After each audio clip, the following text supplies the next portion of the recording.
मिल गया बाबू। पुरुलिया जो जगह है ये अचानक से हाईलाइट कब हुआ, यहाँ एक जहाज आया, उड़ने वाला जहाज, एंटोनोव जहाज था, रसिया का बना हुआ, तो वो अचानक नीचे उतरने लगा। एंटोनोव जहाज कहाँ होने लगा, नीचे उतरने लगा, एकदम हाइट पे। लोग घबरा गए, भैया यहाँ एयरपोर्ट नहीं है, कहाँ नीचे ला रहा है। जैसे जब आप पटना पहली बार आए होंगे, लाइव वाले लोग तो पर पटना आए कि नहीं, जब आप पहली बार आए होंगे और पटना में जब जहाज देखे होंगे, कहते हो बाप रे कितना बड़का जहाज दिख रहा है। हाँ, शुरुआत में 1 महीना तक लड़का अगर बाजार बाजार में कहीं जा रहा है, कुछ खा रहा है, जहाज छते पे चढ़ के देखने लगता है। और वही रहते रहते 2 महीना 3 महीना जब हो जाता है, अरे भाई जहाज जा रहा है, हम यहाँ आदत हो गया है कि बड़ा जहाज देखने का, बड़ा रहता है, हम सब चीज दिखता है, चक्का उक्का सब, क्योंकि अब लैंड करने वाला होता है। लेकिन गांव में जहाज आ जाती है तो 4 गो लड़का मिलकर देख नहीं दिख रहा है, देखा यहाँ उंगली के सीध में देखिए, देख देख देख देख देख देख रहा है, देख एकदम जो तरीका बादल में चल गिलो। तो वहां कोई एयरपोर्ट था ही नहीं, वहां एक जहाज एकदम नीचे आ गया। सब लोग कहने अरे भाई साहब गिरेगा क्या यहाँ पे।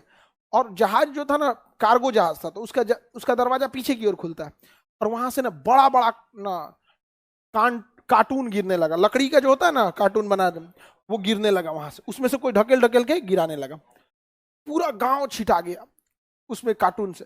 जब उसमें खोला गया ना, तो गोला बारूद, बंदूक, गोली, हथियार से भरा हुआ था।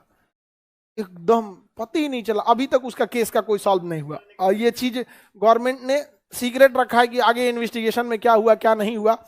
उनको पकड़ के मुंबई लाया गया, फिर क्या केस हुआ क्या नहीं हुआ, आप जानते हैं क्या प्रोसेस रहता है गवर्नमेंट का। तो यहाँ हथियार गिराए गए थे, कहाँ पे, कहाँ पे, पुरुलिया में। और यहाँ पर एक हथियार बड़ी फेमस था, AK-47। AK-47 AK-47 सबसे ज्यादा जान लेने वाला बंदूक है। AK-47 ये जाम नहीं होता है, बंदूक की खासियत, थोड़ा भी जाम नहीं होता है। एक सोल्जर का कोई बंदूक था ना, किसी तालाब पार करने में गिर गया था, रिपोर्ट लिखवाया कि बंदूक नंबर इतना, बंदूक का नंबर होता है सीरियल नंबर, ये गिर गया यहाँ पर। तालाब वाला सूखा, वहां कोई बिल्डिंग विल्डिंग बना, तो जब देखा गया निकाला गया तो 20 साल बाद वो रशियन बंदूक निकला था, तो उसका नंबर से निकाला गया इसका रिकॉर्ड, तो पता चला कि 20 साल पहले किसी सैनिक ने इसे बताया था कि तालाब में गिर गया था।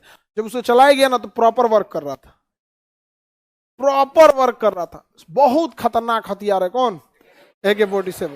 AK-47 रसिया का एक वैज्ञानिक था क्लासिनिकोव, वो हथियार बनाने के लिए फेमस था, यहाँ पे बहुत बेहतरीन बनाता था हथियार, उसका क्लासिनिकोव नाम था उसका। रसिया में एक से एक ना इंजीनियर हुए हैं जिन्होंने हथियार को बनाया। क्या नाम था उसका, क्लासिनिकोव, क्लासिनिकोव।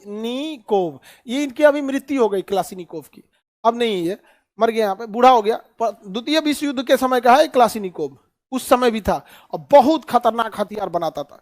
पहले जो हथियार थे वो बार बार लोड करना होता था, बार बार क्या होना पड़ता था, लोड करना, एक गोली चलाए फिर लोड किए, फिर गोली चलाए फिर लोड किए। तो इसने दिमाग लगाया, हम क्यों ना एक स्प्रिंग लगा दे, ताकि जैसे बंदूक चले तो स्प्रिंग क्या हो जाए, दब जाए, और दबेगी तो जो हमें वापस ढकेलना पड़ रहा है, वो अगवा एगो स्प्रिंग लगाएंगे, गोली चलेगी धड़ाम से, हमें जो वापस ले आना पड़ रहा है टिगर, अगर हम वहां एक स्प्रिंग लगा दे तो गोली चलेगी, तो स्प्रिंग, गोली निकल जाएगी, और ऊपर स्प्रिंग दबेगा, अब वापस स्प्रिंग में ढकेल देगा, वापस कौन ढकेल देगा, स्प्रिंग ढकेल देगा। तो उसने उसमें क्या लगा दिया, स्प्रिंग।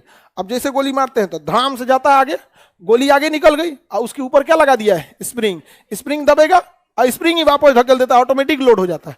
कहा बहुत खतरनाक हो गया भाई, अब तो टेंशन है को नहीं, एक गोली चला ऑटोमेटिक क्या हो गया, लोड हो गया। तो स्प्रिंग, बंदूक के अंदर का स्प्रिंग गया, बंदूक गया, स्प्रिंग गया बंदूक गया, आपका काम खत्म। यहाँ पे बॉर्डर फिल्म देखे हैं, सुनील शेट्टी का स्प्रिंग में खुल जाता है, तो मेन क्या लेके आता है, स्प्रिंग लेके आता है, स्प्रिंग लगा दीजिएगा, काम खत्म हुआ। मेन उसमें स्प्रिंग पे ही काम करता है यहाँ पे।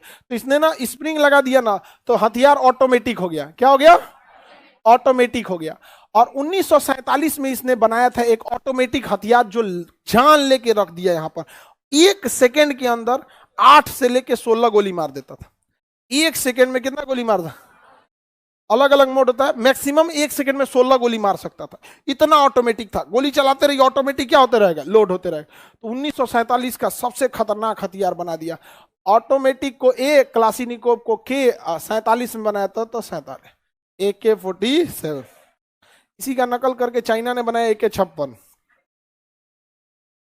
ऐसा मत सोचिएगा कि AK-56 अच्छा है, इसी का नकल करके क्या बना दिया चाइना, नाम रख दिया AK-56।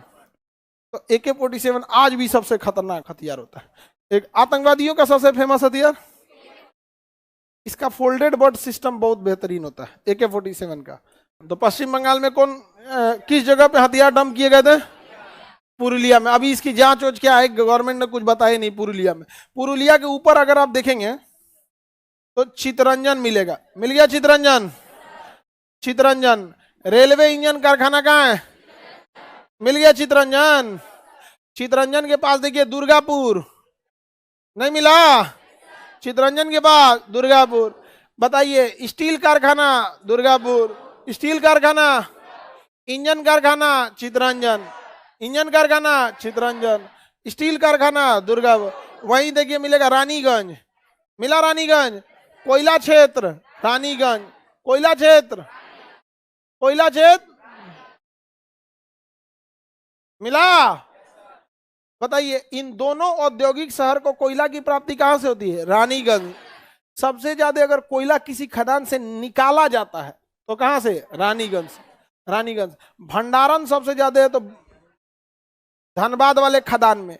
किसी राज्य में सबसे ज्यादा है तो छत्तीसगढ़ में। सबसे मोटी कोयले की परत सिंगरौली मध्य प्रदेश में पाई जाती है, यहां से खनन ज्यादा होता है। तो चितरंजन मिल गया, दुर्गापुर मिल गया, कोयला की प्राप्ति रानीगंज मिल गया, रानीगंज। किसी को दिक्कत? इसके आगे बढ़ेंगे वर्धमान, मिला? थोड़ा सा आगे बढ़िए, क्या जी? वर्धमान मिला, वर्धमान, वर्धमान मिल गया। वर्धमान भी औद्योगिक क्षेत्र है। वर्धमान इंडस्ट्रियल एरिया, ये पूरा का पूरा एरिया कैसा है? इंडस्ट्रियल है, इंडस्ट्रियल एरिया है।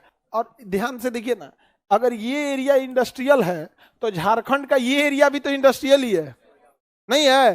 तो जब इंडस्ट्रीज बनते हैं समझना, तो एकदम पूरा इकोसिस्टम हो जाता है। जैसे आप इस एरिया में देखिए, जहां जहां भी खोजिएगा आपकी जरूरत की हर एक चीज मिल जाएगी। लॉज, हॉस्टल्स, दुकानदार, दुकान वाले भी फिक्स है। अब जाके उससे आधा किलो आटा मांगिए, 20 रुपए का तेल मांगिए, सरसों तेल दे देगा। उसको पता है कि यहाँ कौन रहते हैं? स्टूडेंट रहते हैं। अब वही तनी जाके मांगिए तो कंकड़ बाग में, राजा बाजार में, सगुना मोड़, ये सब जहां स्टूडेंट नहीं रहते हैं, 4 बार देखेगा कान में तेल डालना है क्या? तो इको सिस्टम हो जाता है उस चीज का। यहाँ पे अगर देखेंगे आगे, वर्धमान के आगे शांति निकेतन, शांति निकेतन मिल गया। शांति निकेतन की स्थापना रविन्द्रनाथ टैगोर ने किया था।